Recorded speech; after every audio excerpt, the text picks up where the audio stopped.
Hi, everybody. Welcome to the Fabulous Empty Nest with me, your host, Angie. I am so glad that the weekend is here. Yesterday, I just kept walking around going, TGIF, TGIF. Like, I just was so over it. And the week, it felt like it just went on and on. But when Friday came around, I took a half a day, came home, and started working on some projects in a quiet house, tried to record 3 or 4 videos, and I was having the worst trouble. The first time I recorded a 10-minute video and there was no audio. Then I tried it again and got halfway through and didn't realize that my phone had shut off because I ran out of storage space. And then the third time, I think I had the camera pointing the wrong way. So yeah, it's just the challenges of a new person trying to create a vlog with their phone.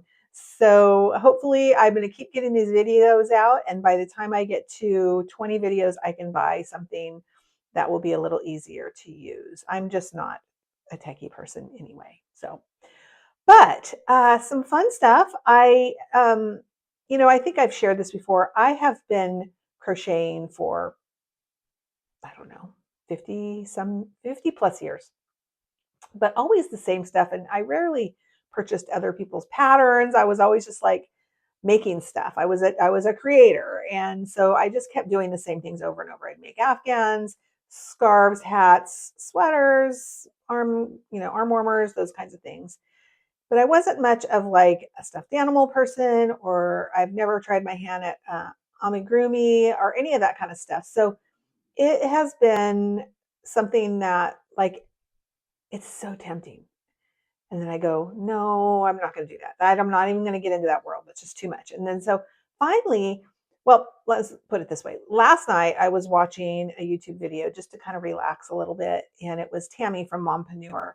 And she's one of my favorites. She was the one that kind of inspired me to do a vlog and about crocheting.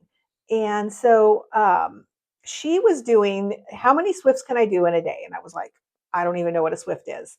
So I watched it for a bit and realized it was those cute little octopus. And so I immediately went to Etsy and purchased a pattern from the Crochet Carpenter. So I got the pattern. I was feeling a little like, I don't know if I can do this. I really don't even usually have that kind of yarn that you would use for a plushie around because I just don't buy it. Like, what would I use it for? But I did buy some. I bought the Bernat baby blanket because I was going to try to do. Got my hook out and I was like, I think I probably need to use a 6 hook. So I'm just like guessing, even though it tells you like what you need. I'm a rule follower, but when I get to patterns and when I'm baking, I always kind of change things up a little bit, and they either end up really good or they end up in complete disasters. So I completed my first Swift, and this is him right here. I don't know. I feel like the eyes are too far apart. You can't see him when you look at him straight on. But anyway, he's cute. There's a few mistakes. I'm still learning about like tension with this kind of stuff, how much to stuff him, that kind of thing. But yeah, he's got, all the things that he needs, and he's super cute. So then I thought, well, maybe I will try some of that cheap chenille yarn that I bought from the Dollar Tree. That was like $1.25 a skein, and I love it for scrunchies. I'll tell you more about scrunchies later. But then I made this little guy. The problem with this guy is that I used a too big of a hook, and so you can see the stuffing. See, you can see the stuffing in there, but that's okay. I'm going to take him to work with me. He's going to sit on my desk and he'll make my clients really, really happy. I may make a couple of them. And then I thought, well, maybe I want to make a bigger one. So I played with the pattern a little bit and increased some stitches, and I made this guy. And he reminds me of Squidward. He's so cute. And he almost ended up with 9 tentacles because I was not paying attention. But he's super, super cute. And I really like him. And I feel like I did a pretty good job on him. He's still got kind of a lumpy head. But all in all, for my first one, I think he came out pretty good.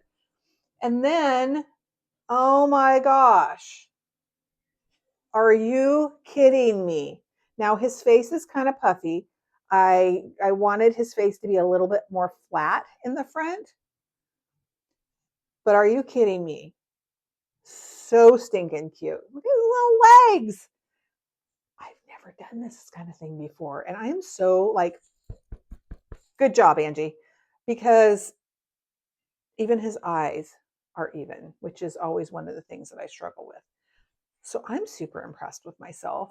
I'm not going to pat myself on the back too much because when I set him on the table, he kind of goes to the side. That's okay. That's okay. I mean, I'm just starting. I'm just learning. I've never used this yarn before. What I also am learning is patterns are a little different now than 20, 25 years ago. So just a couple other things that I've been working on, or that I've been just kind of trying to accumulate. I've been making these super cute stockings. This one has some like chenille with a little gold in it. This is my stocking. I love doing things in unconventional colors. I just think it's so cool. Now, granted, I will do some in, your traditional Christmas colors, but this is for my son for this year. He gets a new stocking every year. He's rotten. No, he's not rotten. He's precious, but he maybe a little spoiled.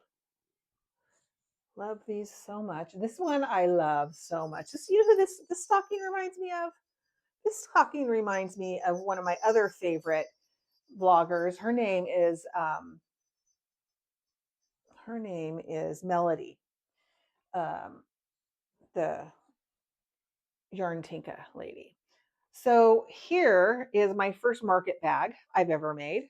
Can you believe it? I've never made a market bag before. And I love this yarn. This is the Sugar and Cream from Walmart. And I got it on the cone. And I love it so much. It's not as soft as the I Love This Yarn cotton, which I really like. It's almost too soft. And then it's not as rough as the I don't know, whatever you buy at Michael's, that cotton. This is really nice. And look at these colors together. Like, really? So cute. Well, actually, this is my second one. I made another one. This one's not finished yet. I'm still working on the trim. The first one I made was cream and yellow, and it's really cute. So this I'm working on. And then this is the last one that I just finished. I mean, everybody's making these right now, I know. But this is my first one I ever made. So you can kind of see the stuffing. I have to go down in needle size or hook size, but so cute. I made stem and some leaves and some curlicues. And that is actually getting donated to a fundraiser that my sister's doing for the rape crisis team here in Humboldt County. So I'm super excited about doing that. And then I think I've already shared that, what month are we in? September. So August was Granny Square August, and I made everything Granny Square. I made so many Granny Square items. I think I made 15 children's sweaters, 2 adult sweaters. This is my sweater that I made for myself. Oops, sorry, I keep forgetting that my camera or my microphone's here and I keep touching it. It's a crop sweater. Let's see, it's short at the waist. So cute. And, I thought it was more of a children's sweater. And then I tried it on because I was trying to figure out the size for it. And I was like, oh my gosh, like this is so stinking cute.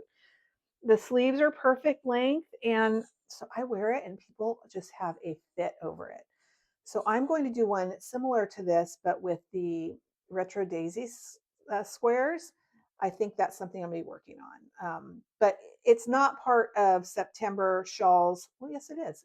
September shawls, sweaters, cowls, ponchos, and scarves. That's all I'm making for the month of September, other than practicing some of this kind of stuff. I'll be practicing some of that.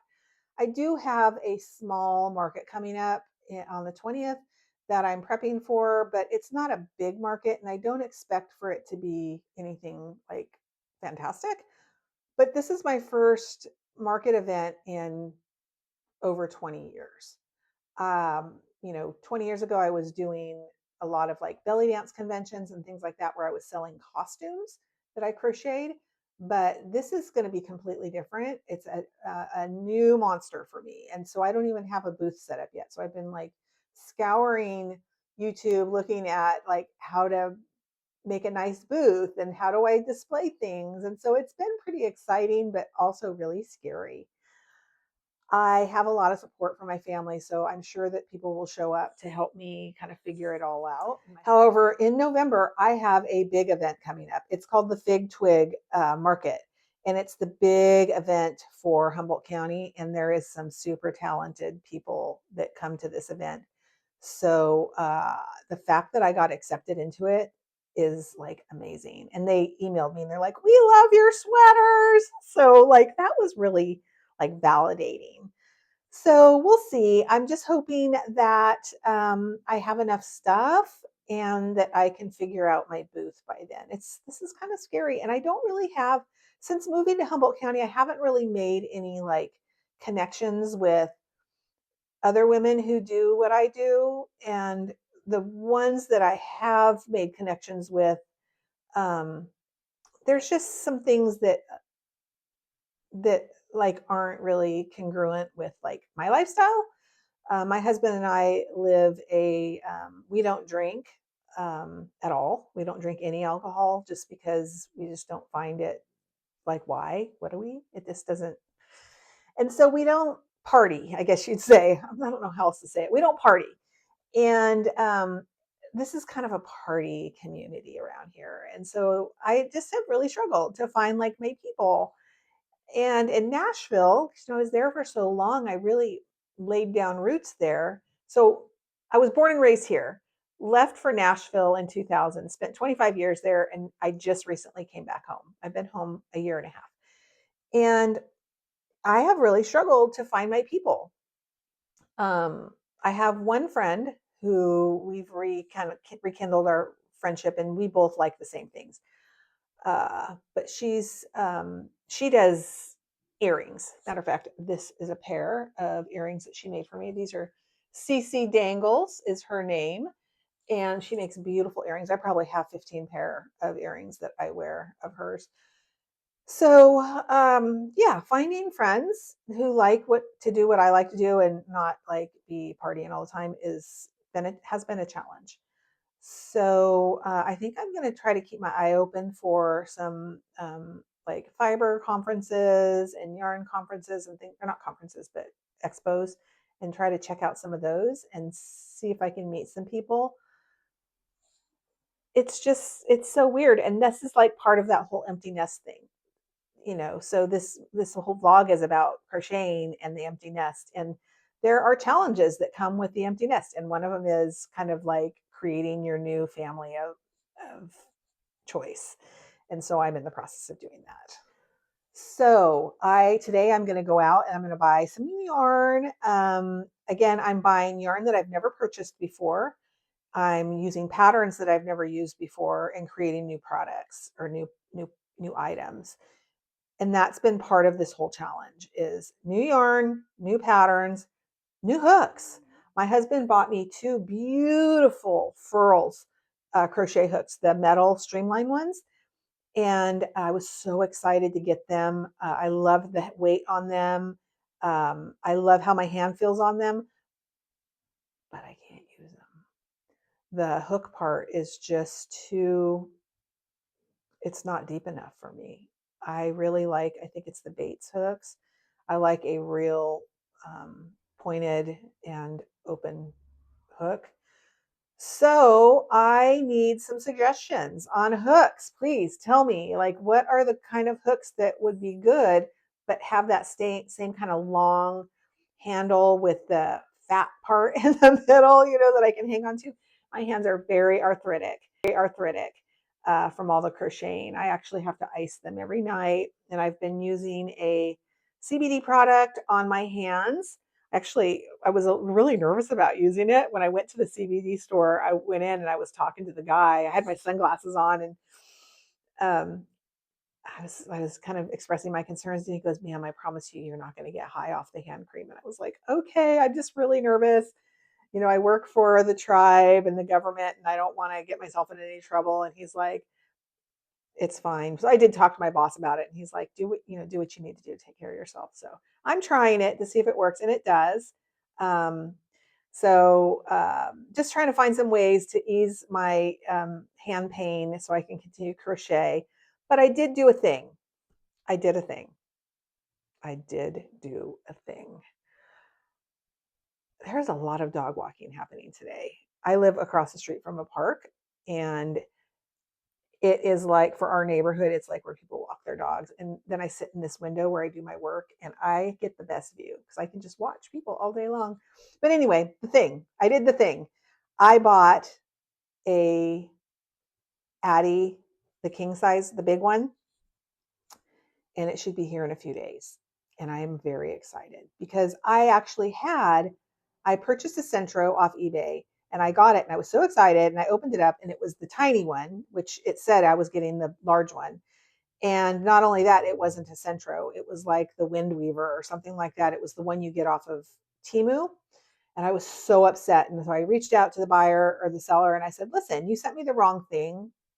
I want a Centro. And he's like, I don't have a Centro. And I said, well, it says in the listing that I'm getting a Centro. I want a refund, which he never did. I'm in the process of still working that out. But that machine was junk. It was junk. Of course, I tried it multiple times. It's not like I didn't just like I tried it one time. I tried it multiple times with different kinds of yarns.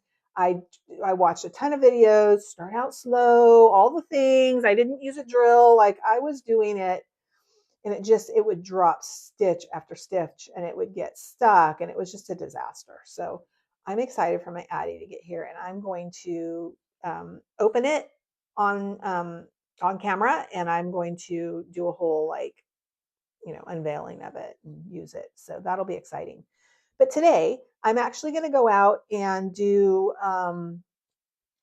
a inspiration video. So I draw a lot of my inspiration from my natural resources. I live in Humboldt County, the Lost Coast. We are about an hour from the Oregon border um, on the Pacific Ocean in Redwood Country. So I'm going to go out and draw some inspiration and do some video. So you'll get to see a little bit of that and maybe it will inspire you. But it always inspires me for color and texture and just that feeling you get where I'm like, I want to make something. That's what I get when I go out and do it. So I'm going to go do that. And I hope you all have a wonderful Saturday. See you soon.